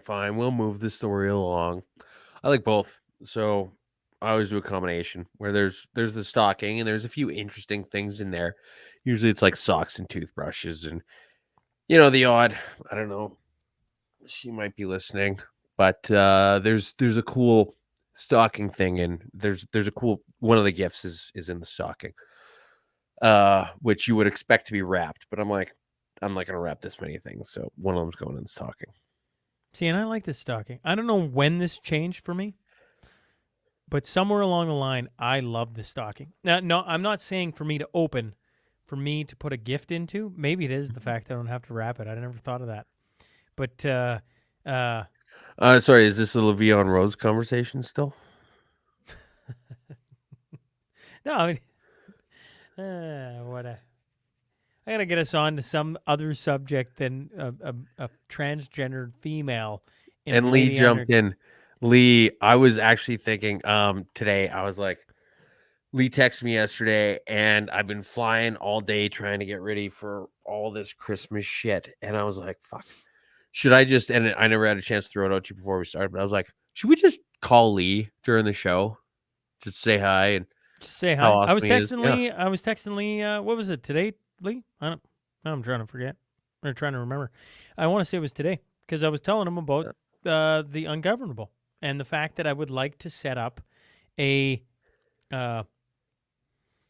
booth section so you can general public just walk through and see these people. But if you're at the conference, in between, you could go see like-minded businesses, maybe network, maybe a whole bunch of different things. And for the businesses, you could sell a bunch of stuff, right? You got stuff, sell it. Does 220 minutes get a free booth there? Free booth. Free booth. Well, you haven't even said that you're coming because I haven't asked you. We haven't finished the negotiations. So yeah, I we feel haven't like finished the negotiations. Like, listen to this guy, folks. You know, there. See, you know what Lee says? We're coming. That's what's Sweet. happening. Okay, well, if Lee's going to be there, then I'm going to go too. Twos is definitely paying triple for a booth now. You know, he relinquished his negotiating rights, folks. A spice table, not a booth. Wish I had a name like Chris Van Dam. Yeah, It's a great name. It's a great name. it is. It is. I mean, I feel like you need to have another middle name in there.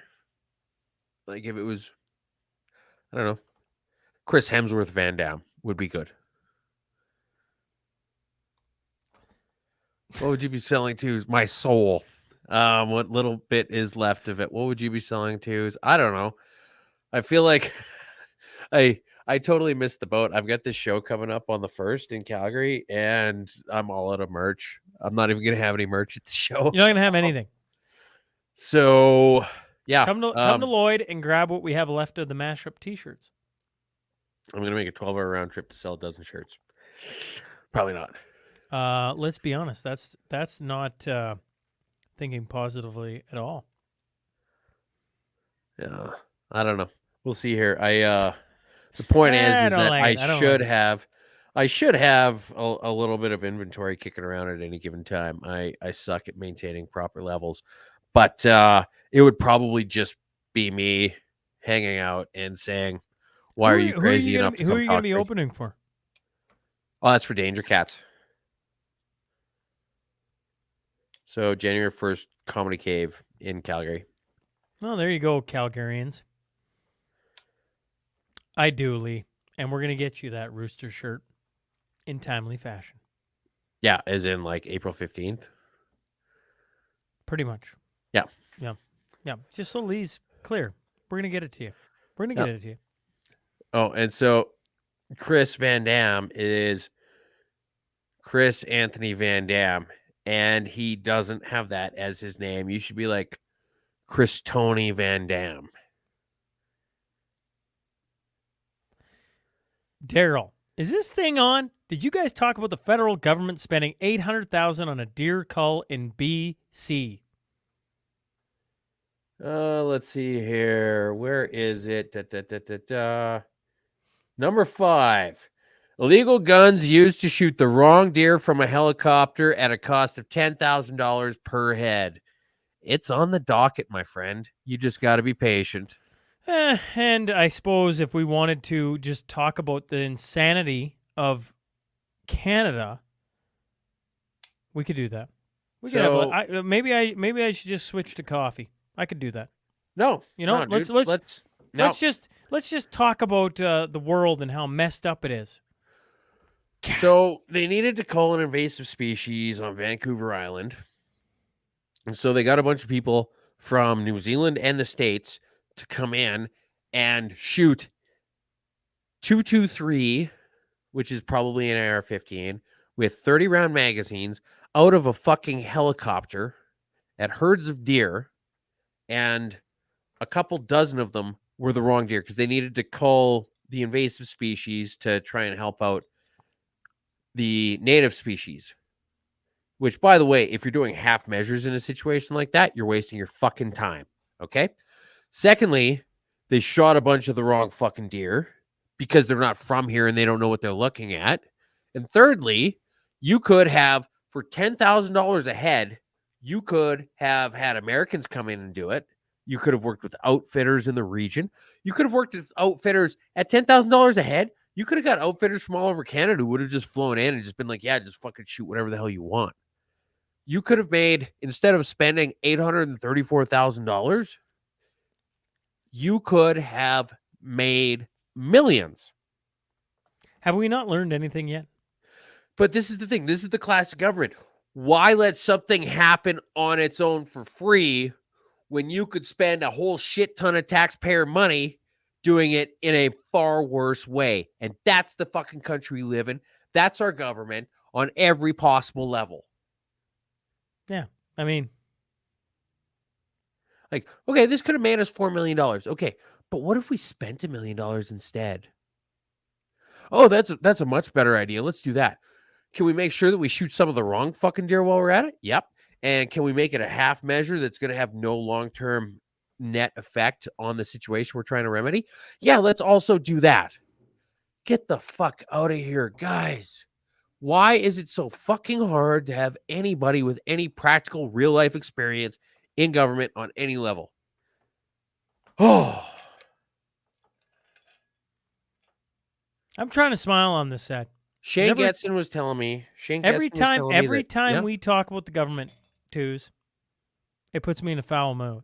All right. Because like you just rattle it off. Like, I mean, okay, so we talked about it. Great. We gonna do anything about it? All right. Probably not. Probably I think not. They're probably gonna spend another $1 million I think in shaming another them, month. I think Something shaming stupid. I'm gonna finish my thought here Mhm. before I get to Shane Getson. And people are gonna be like, "You guys gonna talk about it? Sure, we'll talk about it." They're doing a lot of stupid stuff all the time. They're spending way too much money all the time in everybody's areas, all the time. And here we sit. And if this is what we're gonna do on Festivus, I'm just gonna let This Twos is rant. airing of grievances. I tell you what, it is an airing of grievances. On this side, I am tired of it. Tired of the frickin' federal government. Tired of the provincial government. I'm tired of the government. They suck. Yep. But this is it. We idiot shame them in hopes that they get better. Well, it hasn't been working. It's been 86. It's gotta be- It's been 86 mashups at this point, man. Dude, how many times have we talked about how we talk about something, we bring it up on the mashup, and then there's specific general reference to something later on. Like when we talked about the lady fire in Banff. And then they're like, yes. And then people in the news were citing misogyny. Like, we're the only people who talked about it. They literally, true. they didn't want to name us. It's like when QDM's carbon tax video got talked about in Parliament, but they didn't specifically name it. That happened to us with the lady fires in Banff. Right? How many times have we been like, oh, you know what? We bring this up for 2, 3, 4 weeks in a row, and then something changes. Dude, we've got. So you say I don't we're have a winning. list of them. Are you I don't saying have a we're list winning? of them. No, we're totally losing. Yeah, we're totally But we're losing with style. All right. So that's the thing. Like I mentioned to Shane, because Danielle Smith had this announcement where she said it's for some hydrogen plant.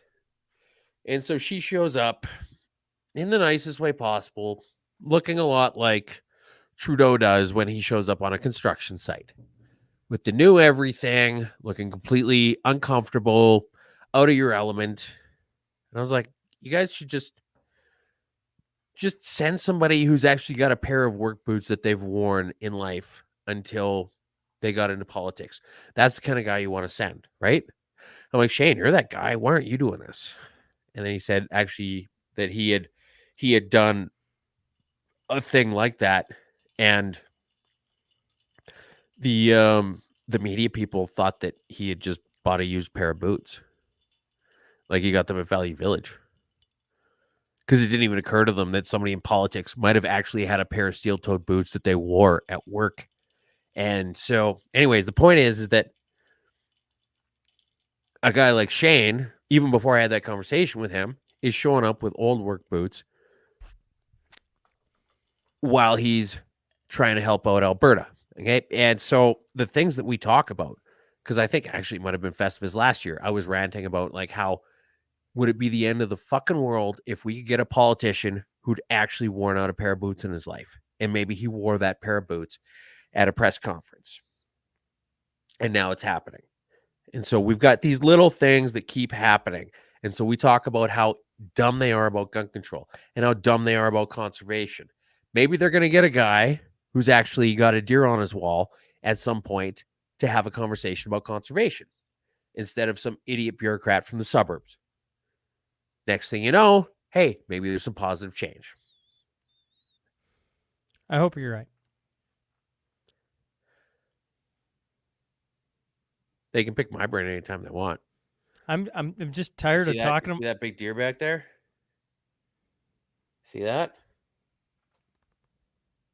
Yes, I can. Yeah.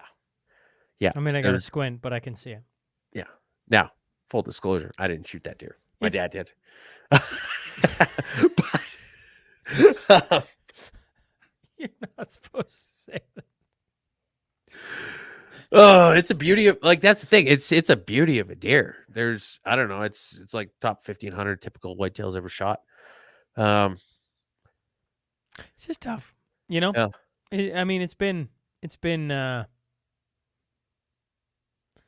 Yeah, there's a good question. Before I get to, it's just we've been. If it hasn't been 86 weeks, it's been what?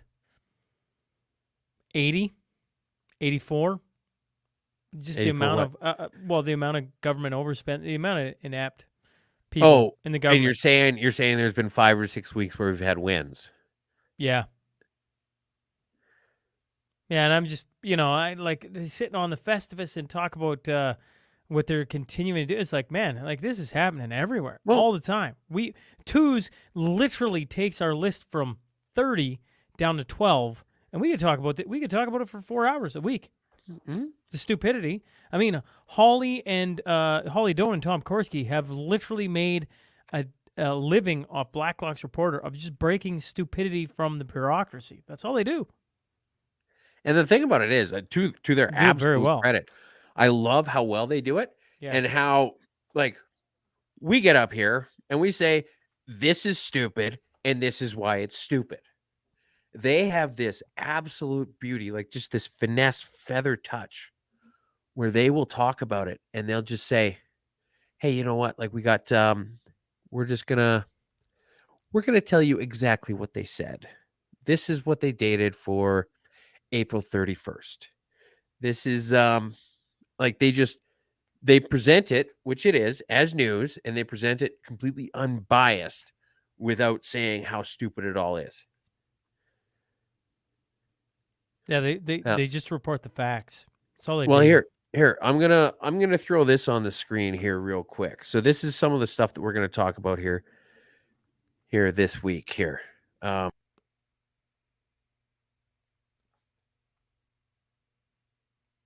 then he disappeared on me, folks. Are you?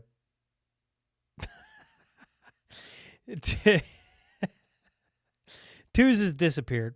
He says we're going to talk about some of these things. While we're doing that, how about we go to? Oh, here, I like this one. Lee Hebner. Government always kills the mood, guys. Yeah, Lee. I'm trying to enjoy holidays. Can we enjoy holidays?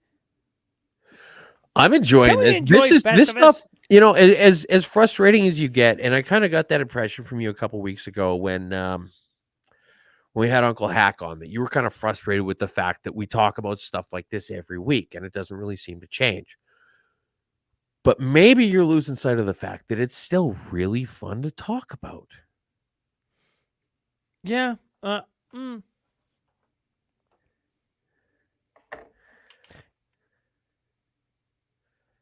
don't know if I'm losing sight of it. I just, every once in a while, I need a break from it. I don't know. Maybe that is losing sight of the fun in it.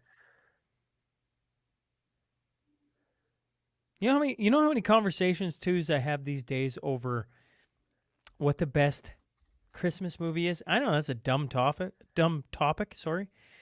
But not that often anymore. It's always these conversations. And so every once in a while it's nice just to shoot the shit. Pardon the French. Yeah. You know? I don't know.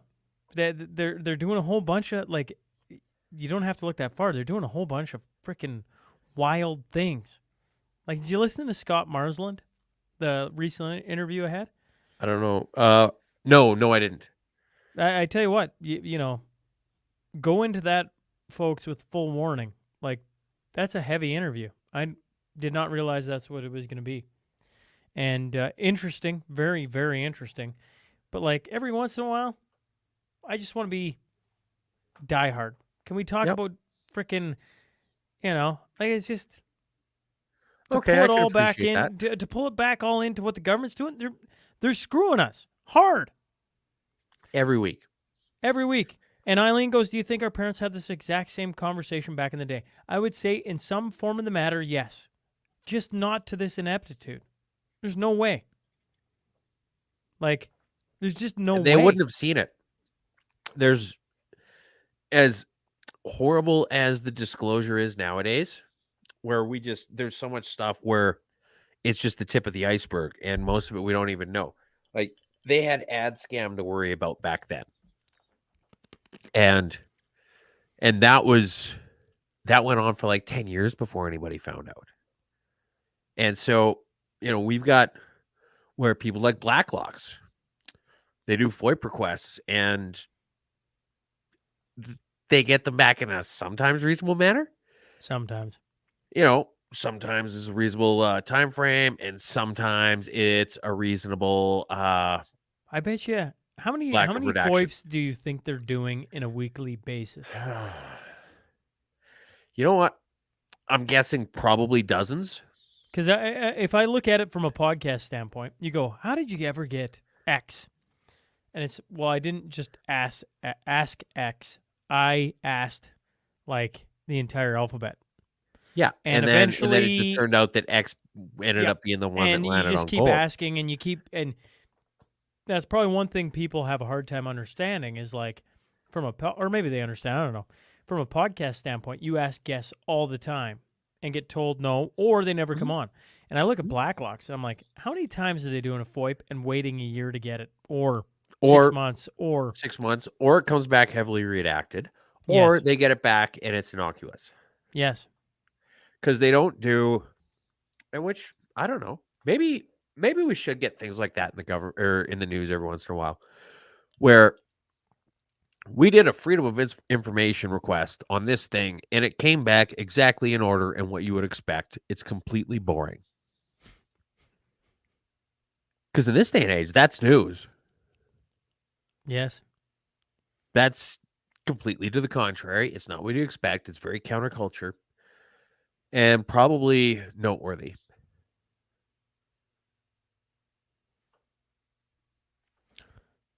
Eileen, I don't agree. I remember my dad getting so pissed off having conversations with his siblings. Sometimes I thought there would be a fight. That was back when the first Trudeau was in power. The difference was people talked face to face. They did. And yeah, I remember there being a lot of reticence to actually have these conversations, because Reticence? if you actually, people not wanting to, because if you actually got into a conversation with somebody who knew what they were talking about this stuff, it typically wasn't a lot of positive things. Or at least that was kind of how I took it from, what I saw with my parents and their friends, was that, yeah, if somebody was having a conversation about this stuff, they were generally pretty worked up about it and had a lot of stuff to say and had some receipts, which, were all very secondhand receipts that they got from, whatever they learned from CBC back then or whatever else, right? And so, yeah, nobody really wanted to have these conversations because nobody really felt prepared for them. And yeah, from what I understood, none of them really went too well.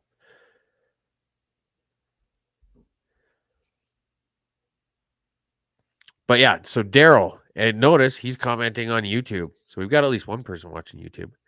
How did you convince Mrs. Twos to let you put that on the wall? Actually, funny story is that so my dad just downsized fairly recently, and Mrs. Twos was already here, one big happy family. And so she's a mail order bride. Got her from that beautiful state to the south of us, this far off exotic land. Sometimes she'll cook me the authentic cultural food of her people, which is like, fried chicken and fried this and fried that and jambalaya. And it's especially funny because Does she actually make you jambalaya? Oh, it's good. She makes good If gumbo. she's listening, next time I'm over, jambalaya would be. Oh, dude, it is next level. And she's just this tiny, slim, muscular, beautiful woman. Muscular legs? Yeah, muscular legs. Not like Taylor's brother-in-law, but muscular legs. And you get her worked up and she's angry at you, and she just talks to you like a sassy black lady. Like, oh no, you did not just say that. And, like, she's not doing it to be ironic. It's just that's how people talk down there. So anyway, I had convinced her that this was just completely normal, which it is actually. And we were talking yesterday and today about how we need more dead animals on the wall, because we went to Irvine's and they've got a lot of beauty dead animals on the walls. And I'm like, yeah, you know what? I mean, we need to start adding to the collection. And when I was driving back from the week-long show that we did, or no, it wasn't. What was the last time I was up there? Oh, it was the comedy at the Vic Jube. I'm driving back, and just south of Irma. So I'm driving back on Sunday, just south of Irma. There is a beauty of a buck dead in the ditch. Just a giant, big old whitey, just like maybe 4 or 5 miles south of Irma. Or sorry, not Irma, of where the hell's that Dairy King, where the Sutters are all from? Viking. Thank you. Just south of Viking. And I don't have anything to cut that head off with. And I don't have a whole bunch of, if I had a whole bunch of vapor barrier in my truck, in my car, I could have just laid it all out, grabbed the whole fucking deer, brought it home. But that was a beauty rack. And I'm like, okay, the closest hardware store that's open right now is Camor. Am I really going to do a 2-hour round trip on top of this drive home just to get these antlers? And I should have. Whoops. Yeah. Yeah, you could have done a beauty of a French mount with those things.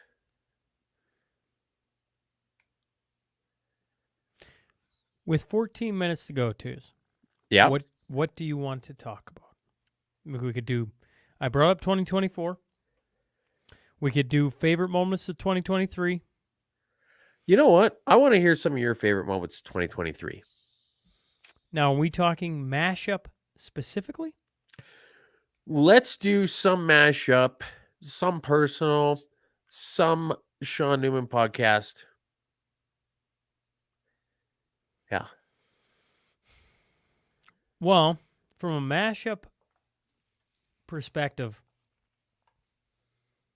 getting to do the live tour, probably because it was such a, fly by the seat of our pants kind of idea. Yeah. And then to have the experience we had with it, I think I can speak for both of us. It was like highly enjoyable. The people that were there enjoyed it.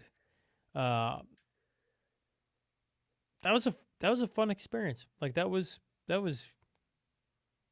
didn't know what to make of when we left for that. I didn't know what was going to come of it. So that was a ton of fun. As far Did you as have trepidation? Yeah, I was terrified of that trip. Really? I'm not a funny guy. I mean, I know. People might think I'm a funny guy, but I don't try to be a funny guy. You don't. I'm not known as Sean Newman Podcast, the funny guy who makes you laugh. It's like, no, that's not what Sean does. It's not what I do. So to be on stage and know that part of what we're trying to do is make people laugh was it most uncomfortable moment I've had in probably since I put on my first show. Yep. Okay. That was difficult. Like first live show, you mean? Yep. Going back to March of 2022. Okay. So that was interesting. And uncomfortable and a bunch of other things. From the mashup as a whole, I'm really impressed we made it every week, because there was lots of times where you work till like 8:55, 8:57, roll in, and we do a mashup. There's other times where I'm in the middle of nowhere, and we found a way to do a mashup, right? And anytime you can have that level of consistency, I think good things will follow, I guess. I do really like that about us, is how there's just that we're going to make it work no matter what.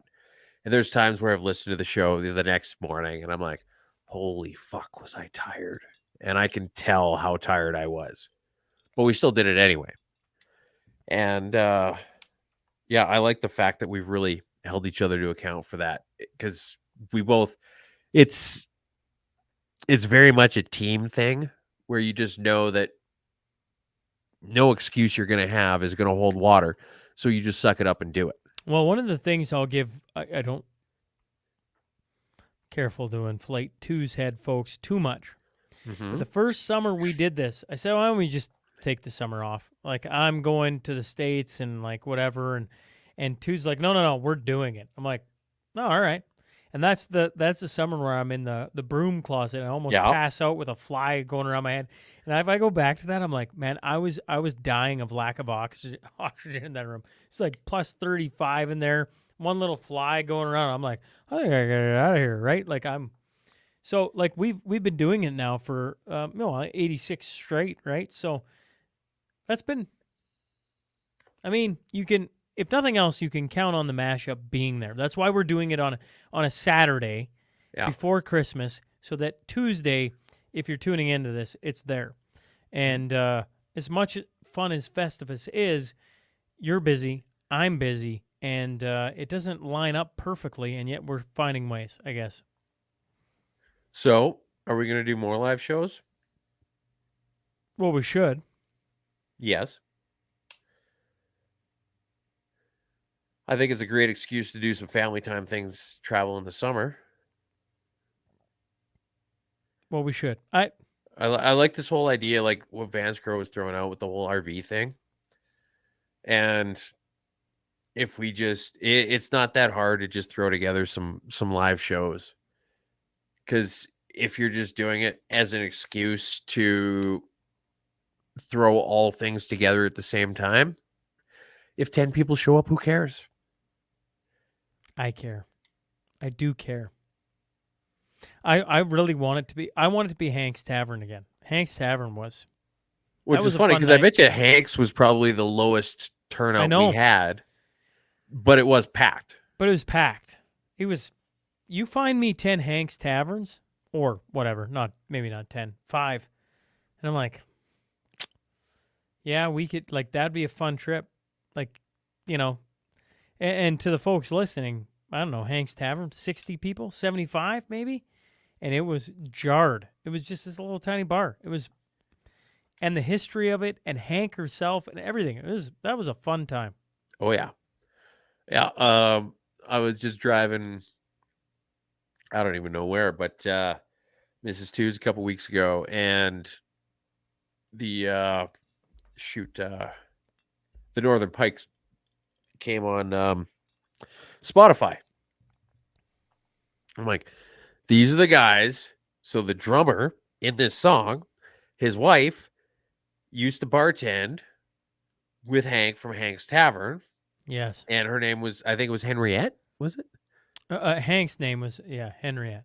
Yes. And then the drummer's wife was like, what's your name? Oh, that's way too long. I'm not going to have enough time to say that. Your name is now Hank. And so this wonderful lady that I'd been talking about how awesome she was from the Hank's Tavern, the drummer from this song's wife gave her the name Hank. And of course, she's sitting there looking like, why are we even having this conversation right now? Why are we talking about this? But I thought it was awesome. What's your favorite memory 2023?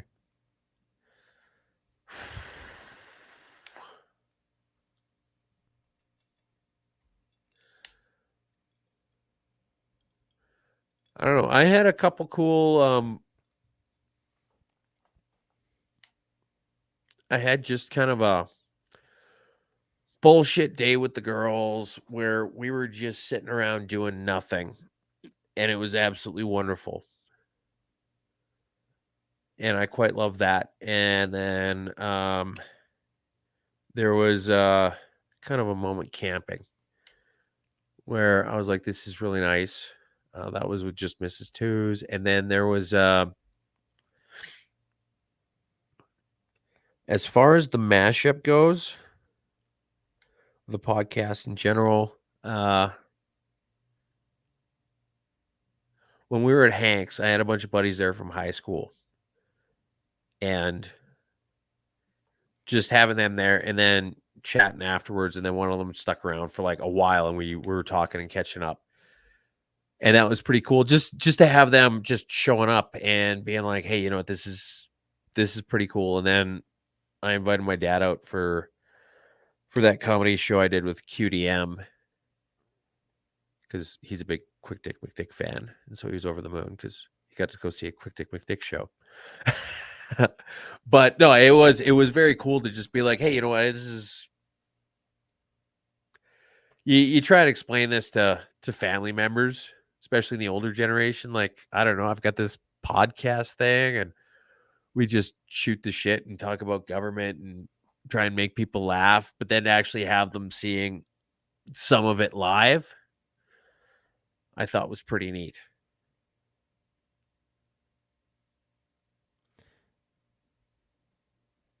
So there's something special about I didn't seeing pick one, people but in person, because you're already seeing it. Eileen's already going, you know, have a live show close to Calgary. I was sad I couldn't be there at any this past year. Well, if you're in Alberta, I mean, you know, we didn't really cross over except for Irma. So yeah, I mean, like I'm driving distance to Lloyd, easy, or probably Calgary. I imagine that we're gonna do. Why does Scotch punch so hard? Damn first date, and it slaps you so hard. Yeah, it does. Scotchy is wonderful, but we got just under 4 minutes left, folks. I think okay. So yeah, I think doing a few more live shows this year is absolutely necessary. I think summer's a good time to have them because we can turn it into a vacation type thing. Vance no-showed, so he's fuck gonna that hear guy. about it. I never liked him anyway. Can't even say it with a straight face. There's like honestly, I was saying at the start, like getting to know that guy better this year has been an absolute. You pumped his tires and he didn't show up. You know, Vance, come on, be better. But okay, 4 minutes left to go. What are you thinking? Well, I go, what do we want to accomplish in 2024 with the mashup? Obviously, there's we've already talked about this lightly or briefly, maybe 52 weeks, and me and Tuz have already had the chat that like there's going to be for sure 4 weeks where I'm not there. And so we're going to have a guest come in, and Tuesday is going to be there. So it's going to be a Tuesday mashup without me there. I just got some things going on in life, and I go, there's just no way. And I want to make sure that, that I'm fully present. But I think it opens up a really interesting opportunity to have somebody else be one-on-one instead of, because you have like QDM or whoever, it doesn't matter. We had Tim Moen, we had Uncle Hack, we've had Dustin, we've had a whole bunch of different people come on, and when it's 3, it's an interesting kind of dynamic. And so in 2024, you're going to see a Tuesday mashup without Sean on it, which I don't think You'll probably see a couple without Tues, to be honest. And that will be interesting. Okay, none before 100. How about that? Yeah, none before 100. Yeah, I don't think that's a problem. Okay. Well, 100, we got to do something special for 100. Maybe that's a question for the people. What do they want to see on 100? What do you want to see on 100? Yeah. God.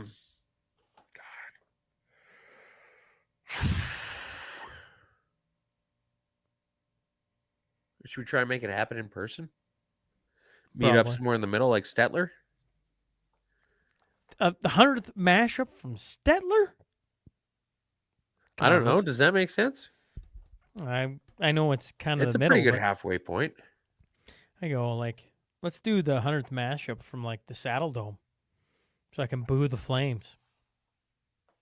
I don't think we could fill the Saddle Dome.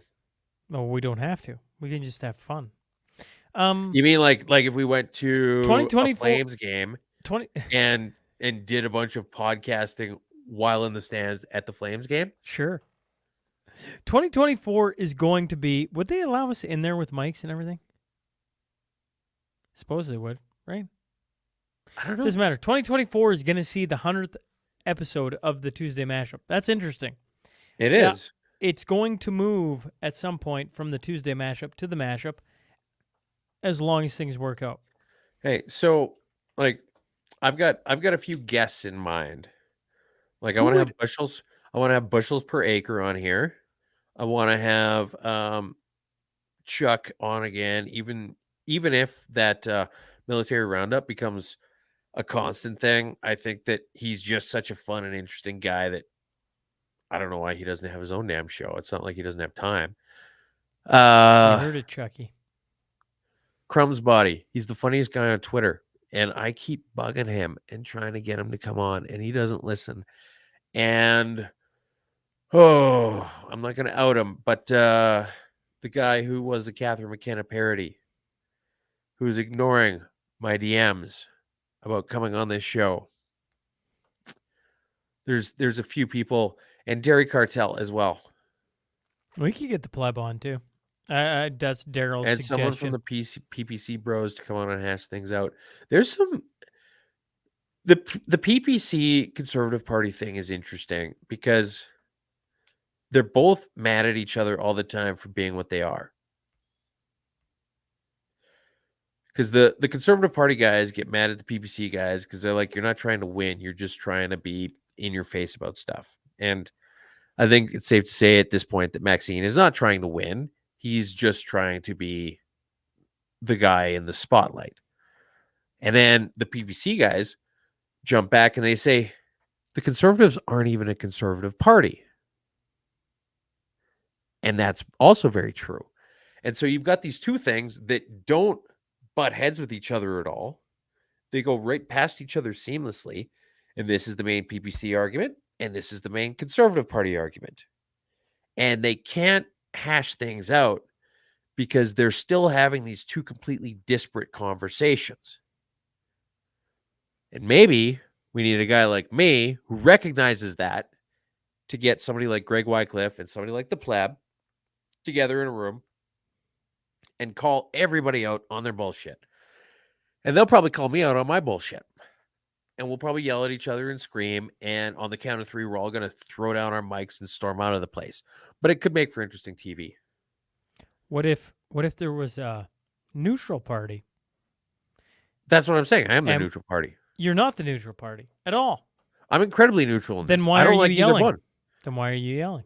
Because I've been drinking. No. See, the neutral party is me because I don't know anything about anything when it comes to politics. I'm slowly learning. We could, can you imagine? Have everybody in a round table in person. Wycliffe, pleb, twos. Ooh, interesting. The first ever political round table. I don't mind the sound of that. Ooh. I don't mind the sound of that.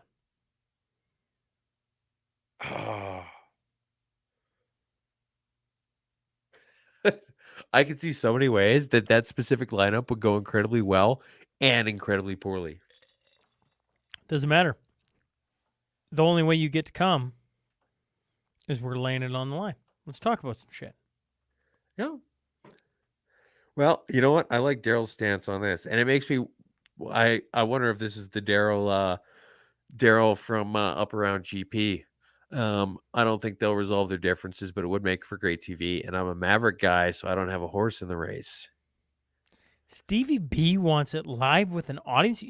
Stevie, just so I'm clear, if we could pull this off, you want to have it in a concert setting with people in the audience. All right. Picture this. The next SNP Presents, or the next one after April, is PPC and CPC, not the official people, but the people willing to have actual conversations, trying to hash out their differences, and or tell everybody why the other guy sucks, and or tell everybody why they're awesome. Yeah.